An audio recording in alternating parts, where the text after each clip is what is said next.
Untitled Driver Radio fans, Richard Rush here today with Walt McLean behind the camera, and today we're going to take a look at the 2018 Jeep Compass. And for those of you who didn't see the refresh last year, some of you are going to say, oh, this is a Compass?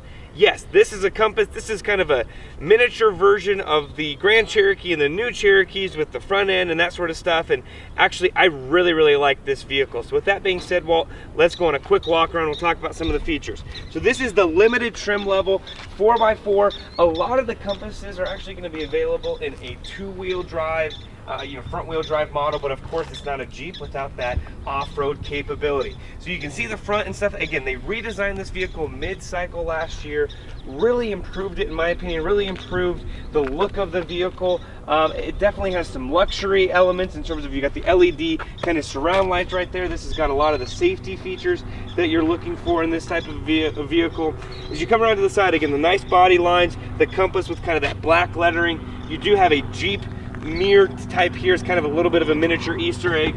I'll open it up and Walt can show you. It's got one of our personal favorite infotainment systems in the new Uconnect system. It's just so sleek, works really well. It's just overall a really easy to use infotainment system and one of our personal favorites.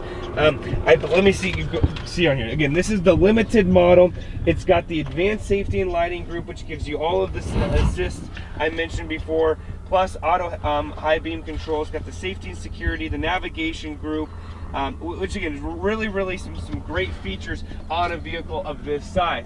It does have a full panoramic sunroof, which Walt, I'm sure, will show you that is his personal favorite on most of the vehicles that we drive, if the vehicles do have that on here. And Walt, I believe, and I just want to make sure, I apologize folks, that this does, it does have, yep, it does have the automatic, or not automatic, it does have automatic climate control. It's got this dual zone climate control, and it also has heated seats, and I believe a heated steering wheel, if I'm not mistaken, as well. As you go in the back, we try not to do this a whole lot, but I do want to show you a good amount of room. Again, this is set for myself, 5'9", 5'10" driver, and I've got more than enough room. I do have a power port, USB down below, and it actually has a full power outlet down there, your plug-in house style outlet, and it's got vents back here. So for this kind of compact SUV market, it definitely has got the availability to really fit full-size adults back here, and it does have a little bit more headroom, I guess, as needed. So as we come around to the back here, again, I really like the lines. I really like kind of the dual color. They've given you kind of the black type of a roof, which really helps the sunroof blend in, and then this body color. They've wrapped the headlights around, again, these part of this LED, and then that's part of that safety package as well, which is the bi-xenon HID headlamps with LED signature on there. And again, you do have some LEDs back here. It's got an automatic lift gate back here. You've got 27 cubic feet of cargo room behind this second row of seats. 60/40 rear folding seat, 60 total feet of cargo room when you put it down that way. And then if we look in the back right here, you've got your spare tire and a little bit of side storage on there, but plenty of room right here. And then I do like this Jeep mat that is available, and I'm not even sure if that's an option, I'll be honest with you.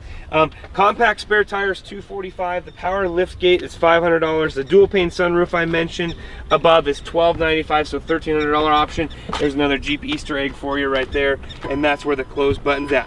Base price on this vehicle, $29,095, with the options that I've mentioned. A total price of $34,860. Again, this is the 4x4 model, so it's going to be a little bit more expensive than the typical front-wheel drive model. This has got the inline 4-cylinder underneath the hood. Some people are actually complaining about the power of this vehicle and that it doesn't necessarily work well. This is mated with the 6-speed automatic transmission, which works really well.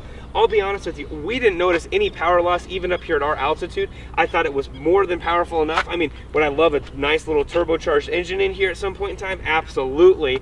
But honestly, it worked well enough for a vehicle of this size and weight. It actually did work really well.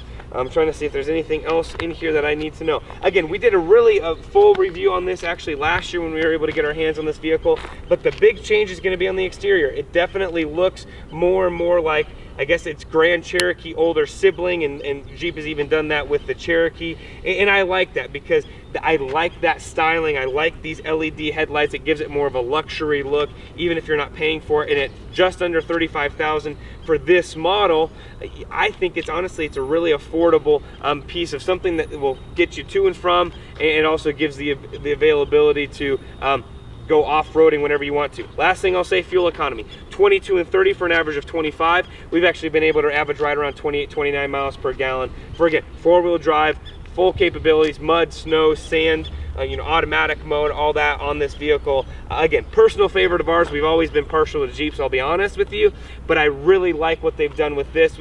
The Compass in years past, and it's kind of felt like a throwaway model. It's not quite fully a Jeep. I can say they've actually changed that. This is full Jeep all the time. So with that being said, head to your local Jeep dealer, test drive this vehicle, get into it, and when you do that, let them know that John and Richard Rush from Drive Radio sent you.